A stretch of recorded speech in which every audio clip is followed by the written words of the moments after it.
வணக்கம். நேதா company loot tribunal. Narendra Modi தன்னுடைய நண்பர்களுக்காக கொண்டு வந்த NCLT என்கிற இந்த புதிய கம்பெனி மக்களை எவ்வளவு வேறாலும் சூறையாடலாம். இந்த நாட்டு மக்களுடைய சொத்தை உங்களுக்கு எழுதியும் கொடுக்கலாம். நீங்க வாங்கிய கடனை மன்னித்தும் விடலாம் என்கிற இந்த திட்டம் யாருக்காக? நரேந்திர மோடியின் நண்பர்களுக்காக. இந்த நபருடைய முகத்தை பார்த்து விடுங்கள். இந்த நபருடைய பேர் தான் சுபாஷ் சந்திரா. ஜி நெட்வொர்க்குடைய முதலாளி. ஜி நெட்வொர்க் என்ன? ஜி நியூஸ், கோதி மீடியாவின் நம்பர் 1 சேனல். நரேந்திர மோடியின் மகிமையை பாடுவதில் இவர்கள் முன்னிலையை அடைந்திருக்கிறார்கள், அதாவது கோதி மீடியா. அப்போ நரேந்திர மோடி அவருக்காக இவ்வளோ தியாகம் செய்த இது போன்ற நபர்களுக்கு ஏதாவது செய்யணுமா இல்லையா? அதனால்தான் நரேந்திர மோடி அவர்கள் இவர் வாங்கிய 22,000 கோடி ரூபாய் கடனை மன்னித்து விட்டு வெறும் 6.5 கோடி ரூபாய் கொடுத்தால் போதும். அப்போ 1 லட்சம். அப்போ 1 லட்சத்திற்கு வெறும் 3 ரூபாய். 1000 ரூபாய்க்கு வெறும் 3 பைசா கொடுத்தால் போதும். என்ன நடந்தது அனைத்துமே நான் உங்களுக்கு எடுத்து காட்டப் போகிறேன். ஆனால் அதற்கு முன்பு இந்த நாட்டு விவசாயிகளுடைய நிலை என்ன? டிராக்டருக்கு வாங்கிய கடன் மாதம் மாதம் கட்டிட்டே வருவார். ஏதோ ஒரு 50,000 கட்ட முடியாமல் போனால் அவருடைய புகைப்படத்தை போட்டு நியூஸ் பேப்பரில் அட்வர்டைஸ்மெண்ட் போடக்கூடிய அதே பேங்க் அதிகாரிகள், மாதம் மாதம் சம்பளம் வாங்கக்கூடிய ஒரு நபர் 2 மாதம் வேலை போயிருச்சு, என்னால் EMI கட்ட முடியவில்லை, அவருடைய வீட்டை போய் ஏலத்தில் விடக்கூடிய அதே பேங்க் அதிகாரிகள். நீங்கள் வாங்கக்கூடிய கார், பைக், அதற்கான தவறை நீங்கள் கட்ட மறந்து விட்டீர்கள்னா உங்களுடைய பைக்கை, உங்களுடைய காரை சீஸ் செய்யக்கூடிய அதே அதிகாரிகள்.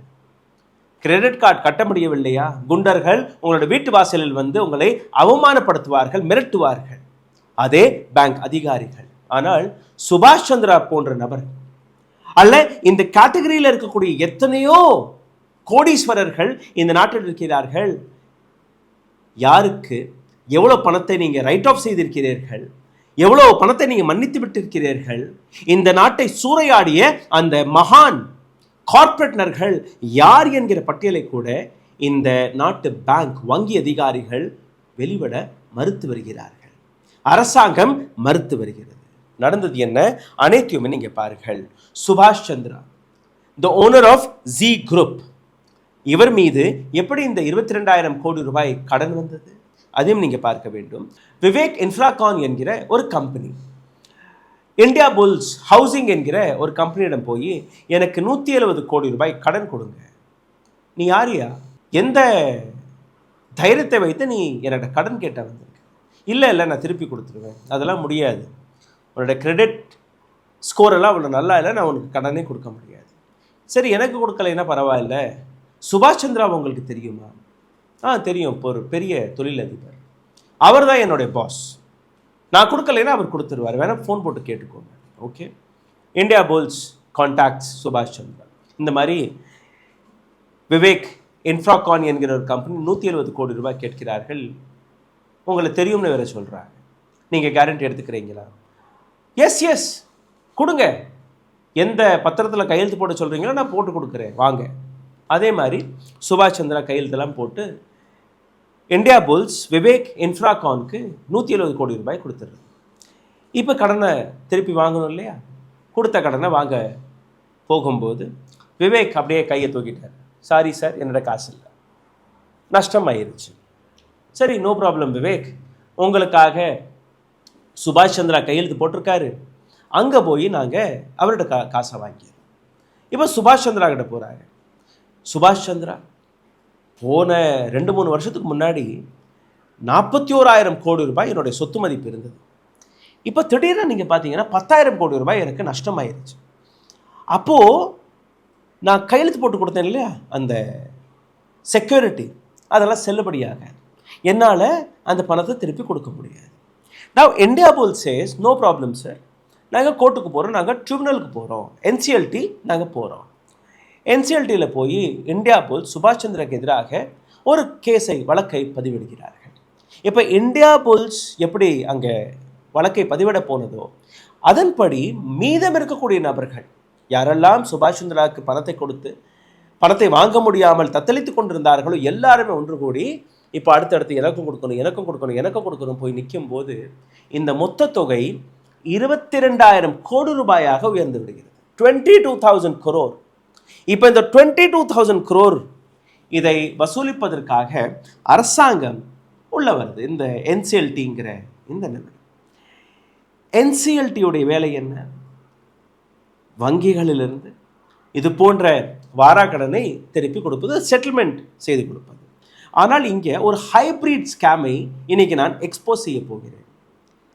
மத்திய அரசாங்கம், கரண்ட் கவர்மெண்ட் எந்த அளவில் இந்த நாட்டு மக்களை ஏமாற்றியிருக்கிறார்கள் நீங்கள் பார்த்தீர்கள்னா, 1,00,000 மக்கள் மீது வெறும் ஒரே ஒரு நபர் அவருக்காக மட்டுமே இந்த நாட்டு அரசாங்கத்தை நடத்தி வருகிறார்கள் என்று கூறினால் நீங்கள் நம்புவீர்களா? இந்த நாட்டில் இருக்கக்கூடிய 1,00,000 நபர்கள் is equals to only one corporate. இதை தான் ரிவர்ஸ் ராபின்ஹுட் ஸ்கீம் என்று கூறுவார்கள். அதாவது ராபின்ஹுட் பணக்காரர்கள்ட்டிருந்து பணத்தை சூறையாடி ஏழைகளுக்கு கொடுப்பார்கள். ஆனால் இங்கே ஏழைகள்ட்டிருந்து பணத்தை சூறையாடி பணக்காரர்கள் கொடுப்பது தான் ரிவர்ஸ் ராபின்ஹுட் ஸ்கேம். ஒரு 20-25 லட்சமாக இருந்தால் பரவாயில்ல, 50 லட்சமாக இருந்தால் பரவாயில்ல. இங்கே here we are talking about 22,000 crore rupees which சுபாஷ் Chandra was supposed to give. இப்போ இந்த ட்ரிபுனலில் எல்லாரும் உட்கார்றாங்க. ட்ரிபுனலில் இந்த மாதிரி இவர் செட்டில்மெண்ட் பேச வந்திருக்காரு, கொஞ்சம் உங்களுடைய பணத்தை குறைச்சிக்கோங்க. சரி, ஒரு 1000 கோடியை விட்டு விடலாம். 22,000 கோடியில் ஒரு 1000 கோடியை விட்டுடலாம், 2,000 கோடியை விட்டுடலாம். அதுவும் பெரிய காசு இல்லை. அவ்வளோலாம் கொடுக்க முடியும், இன்னும் கொஞ்சம் குறைங்க. குறைச்சி குறைச்சி குறைச்சி குறைச்சி கடைசியில் என்ன, நீங்கள் ஒரு 6.5 கோடி ரூபாய் கொடுத்தால் போதும், செட்டில்மெண்ட் பண்ணிடலாம். ஒரு ஏழை விவசாயி அவருடைய படத்தை போட்டு நீங்கள் அட்வர்டைஸ்மெண்ட்டை போட்டு அவரை தற்கொலை வரை தள்ளியிருக்கிறீர்கள். ஒரு இஎம்ஐ கட்ட முடியாத ஒரு வீட்டை நீங்கள் ஏலத்தில் விட்டிருக்கிறீர்கள். ஆனால் சுபாஷ் சந்திரா ஏர் கண்டிஷன் அறையில் உட்கார வைத்து காஃபியெல்லாம் கொடுத்து, சார் வணக்கம் சார், வாங்க சார், இவ்வளோ பெரிய திரட்டை நீங்கள் பண்ணியிருக்கீங்க, பரவாயில்ல, 22,000 கோடி ரூபாயெல்லாம் நீங்கள் கொடுக்க தேவையில்லை, வெறும் 6.5 கோடி ரூபாய், 6.5 கோடி ரூபாய் கொடுத்தால் போதும், நாங்கள் இதை செட்டில் செய்கிறோம். எந்த விதமான ஹைப்போதெட்டிக்கல் சுச்சுவேஷன் நீங்கள் பாருங்கள். 99.97% 1,00,000 ரூபாயில் வெறும் 3 ரூபாயை திருப்பி கொடுக்க சொல்லி இருக்கிறது இந்த நாட்டு அரசாங்கம். ஒரு 1000 ரூபாயில் வெறும் 3 பைசா மட்டும் திருப்பி கொடுத்தால் போதும். இன்னைக்கு நான் இதை மிக ஆழமாக உங்களுக்கு புரிய வைக்க இருக்கிறேன். எந்த ஆர்டிஐ பேப்பர்ஸ்களை இந்த நாட்டு அரசாங்கம், ஒட்டுமொத்த வங்கிகள் உங்களிடமிருந்து மறைக்க பார்க்கிறார்களோ அந்த டாக்குமெண்ட்ஸை வைத்து உங்களுக்கு எடுத்து வைக்கக்கூடிய ஒவ்வொரு விஷயத்தையும் நீங்கள் கவனமாக கேட்க வேண்டும். NCLT is not a recovery agency. NCLT ஒரு லீகலாக தயாரிக்கப்பட்ட ஒரு வாஷிங் மெஷின். யாருக்காக? நான் தொடக்கத்திலே கூறிய அந்த 1,00,000 மக்களுக்காக இல்லை, 1,00,000 மக்கள்ல இருந்து ஒரு நபருக்காக, which is the corporate. National company law tribunal இருந்து கூறுவார்கள். இவர்களுடைய வேலை என்ன? வங்கிகளிடமிருந்து இது மாதிரி தவறாக பணத்தை வாங்கி திருப்பி கொடுக்காத நபர்கள் அவர்களுடைய சொத்துக்களை விற்று, அவர்களுடைய கம்பெனிகளை விற்று, அதிலிருந்து வரக்கூடிய பணத்தை வராத கடனாக அதை செட்டில் செய்யக்கூடிய விஷயம். இந்த என்சிஎல்டியை கொண்டு வரும்போது நரேந்திர மோடியின் அரசாங்கம் இது ஒரு பிரம்மாஸ்திரா, யாருமே நீ தப்பிக்க முடியாது, பேங்க்ல இருந்து வராத அந்த வாராக்கடன்களை எல்லாத்தையும் நாங்கள் ரிகவர் செய்து விடுவோமானால் இதில் இருக்கக்கூடிய லூப் ஹோல்ஸ்களை வைத்து இந்த நாட்டு அரசாங்கம் மிகப்பெரிய பணக்காரர்களை தப்பிக்க வைக்கக்கூடிய வேலையும் பார்க்கிறது. Insolvency and bankruptcy code, IBC என்று கூறுவார்கள். இதுதான் இந்த ஒட்டுமொத்த விஷயத்திற்கான மூல காரணமாக இருக்கிறது. செக்ஷன் 114 ஆஃப் ஐபிசி நீங்கள் பார்த்தீர்கள்னா, to understand you need to go through the entire video. Settlement was at 6.5 crores. What was the loan amount? It was 22,000 crore. 22,006 கோடி ரூபாய், to be very precise. இந்த செய்தி வெளிவந்த உடனேயே லண்டனில் உட்கார்ந்திருக்கக்கூடிய விஜய் மாலியா ஒரு ட்வீட்டை போடுகிறார். He says, if it is true, my congratulations to my friend Subhash. அது உண்மையாக இருந்தால் என்னுடைய நண்பர் சுபாஷிற்கு என்னுடைய வாழ்த்துக்கள், பாராட்டுக்கள்.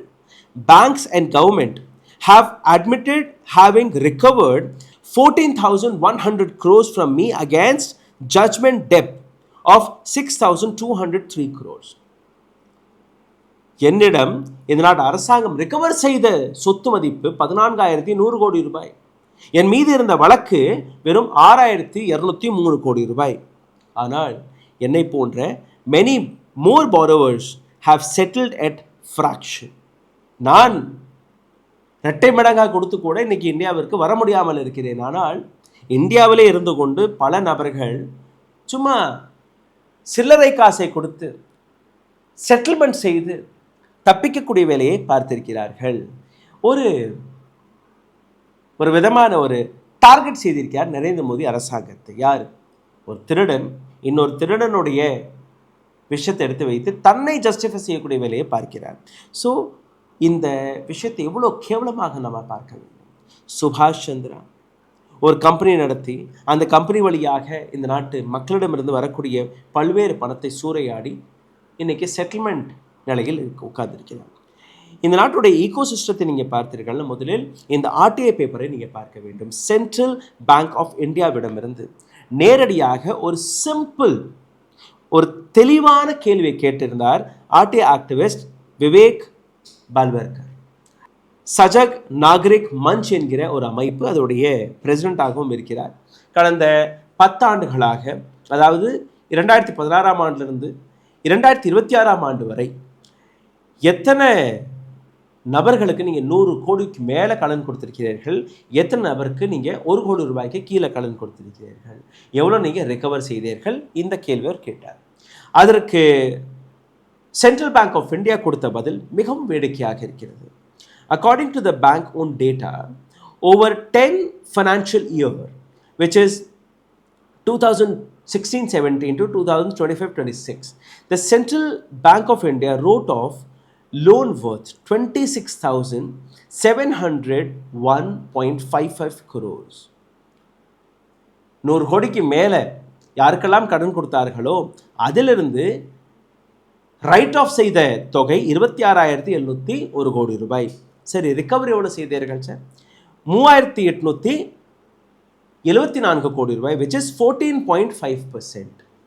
85% மன்னித்து விட்டார்கள். வெறும் 14% தான் வாங்கியிருக்கிறார்கள். இதை தாண்டி நீங்கள் பார்த்தீர்கள்னா, சரி சார், இந்த 1 கோடி ரூபாய் நீங்கள் கடன் கொடுத்தீங்க இல்லையா சின்ன சின்ன வியாபாரிகளுக்கு, எம்எஸ்எம்இக்கு, அதிலிருந்து எவ்வளோ நீங்கள் ரிட்டர்ன் வாங்கியிருக்கிறீர்கள்? அதை நீங்கள் கேட்டு பார்க்கும்போது மொத்தம் 6,774 கோடி ரூபாயை நாங்கள் கடனாக கொடுத்தோம்.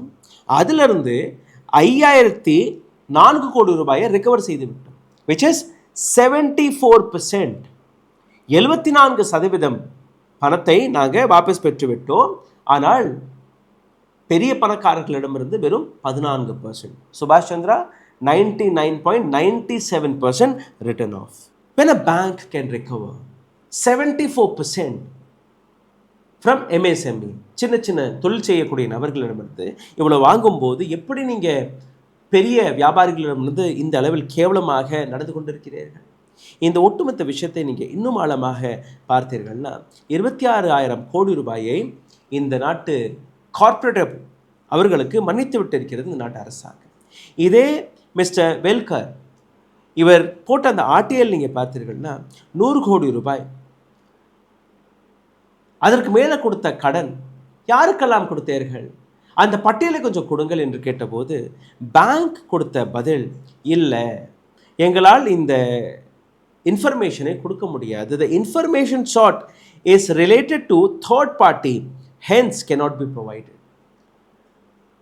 உங்கள் நாட்டுடைய சொத்தை முதலையாக முழுகி இருக்கக்கூடிய இந்த நபர்கள் அவர்களுடைய பேரை கூட வெளிவிடாத இந்த என்சிஎல்டி மற்ற வங்கிகள் அவரிடம் போய் கேட்டபோது, சரி இந்த பட்டியலை எனக்கு ஆர்டிஐ வழியாக வந்து கொடுங்கள் என்று கேட்டபோது, இல்லை, அது எங்களால் கொடுக்க முடியாது. ராமு காக்கா என்கிற ஒரு நபர், பூனாக்கு அருகே ஒரு விவசாயி, டிராக்டர் வாங்கியிருக்கார், 50,000 கொடுக்க முடியவில்லை. அவருடைய ஃபோட்டோ எல்லாம் போட்டு லோக்கல் நியூஸ் பேப்பரில் பப்ளிஷ் பண்ணிவிட்டார். அவமானம் தாங்க முடியாமல் தூக்கு போட்டு இறந்த அந்த விவசாயி இங்கே சுபாஷ் சந்திரா விட்டுருங்க, மற்ற யாருக்குமே எந்த விதமான கடனை மன்னித்து விட்டிருந்தால் கூட அவர்களுடைய பெயரை நாங்கள் வெளிவிட மாட்டோம் என்கிற அடம் பிடித்து கொண்டிருக்கிறது இந்த நாட்டு அரசாங்கம். அப்போ இது எந்த விதமான சட்டம்? இன்னொரு கேள்வி அவர் கேட்டிருந்தார். சரி, when the bank was asked that between 2017, 18, 25, 26 every year how much total haircut was settled? வருஷம் வருஷம் ஹேர்கட் ரிட்டர்ன் ஆஃப் எவ்வளோ செய்தீர்கள், எவ்வளோ மன்னித்து விட்டீர்கள், அந்த கணக்கையாவது கொடுங்கள்.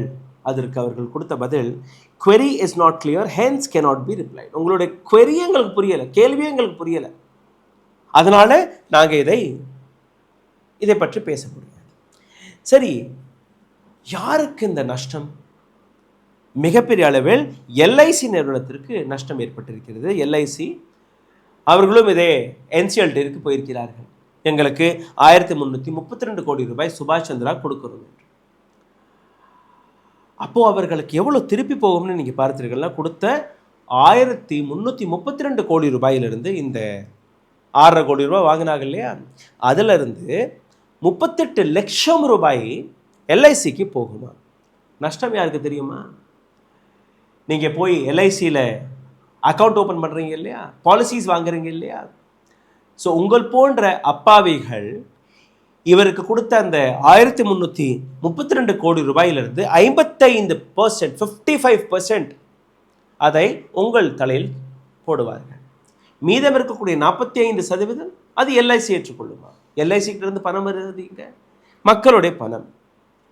அப்போ ஒட்டுமொத்த 1332 கோடி ரூபாய் நேரடியாக நீங்கள் தான் கட்ட போறீர்கள். இதே போன்றுதான் மீதம் இருக்கக்கூடிய 22,000 கோடி ரூபாய். Government, reserve bank of India, finance ministry and corporate, இந்த 4 நபர்களுடைய ஒரு அட்டூழியம், இந்த 4 நபர்களுடைய ஒரு ஸ்கேம், ஊழல் 99%, 99.97% ஒரு நபருடைய பணத்தை மன்னித்து விடுகிறது.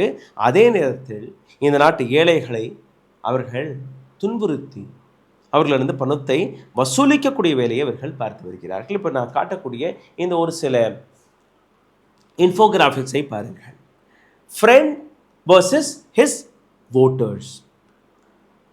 ரொம்பவே ஒரு இன்ட்ரெஸ்டிங்கான ஒரு கணிப்பு. 22,000 கோடி ரூபாய் தன்னுடைய நண்பருக்கு மன்னித்து விட்டு அதிலிருந்து வெறும் 6.5 கோடி ரூபாய் கொடுத்தால் போதும். ஏன்னா நரேந்திர மோடியோடைய நண்பராட்சி அவர். 22,000 crore was settled against 6.5 crore. NCLT approves repayment plan. இந்த 6.5 கோடி ரூபாய் நீங்கள் ஒட்டுமொத்தமாக கொடுக்க வேண்டாம், அதற்கும் நாங்கள் பிளான் போட்டு கொடுக்குறோம், இஎம்ஐ மாதிரி நீங்கள் கட்டிடலாம். Bank suffers 99.97 loss. நண்பருக்கு லாபம் போய் சேர்ந்துருச்சு. சரி, இப்போது ஓட்டர்ஸ் யார் நரேந்திர மோடிக்கு ஓட்டு போட்டு 3வது முறை இந்த சேரில் அமர வைத்தார்களோ அவர்களுக்கு ஒவ்வொரு நாளும் விவசாயிகள் ஒவ்வொரு ரூபாயும் அவர்களிடந்து வசூலிக்கக்கூடிய வேலையை இந்த நாட்டு அரசாங்கம் பார்க்கிறது. மாணவர்கள் எஜுகேஷன் லோன் எடுத்து வந்திருந்தால் அதை மிரட்டி உரட்டி எப்படியாவது இந்த மாணவரிடமிருந்து பணத்தை வசூலிக்கக்கூடிய வேலையை அரசாங்கம் பார்க்கிறது. மிடில் கிளாஸ் அவர்களுடைய இஎம்ஐ அதை ரெக்கவர் செய்யாமல் ஓய்வதில்லை இந்த நாட்டு வங்கிகள்.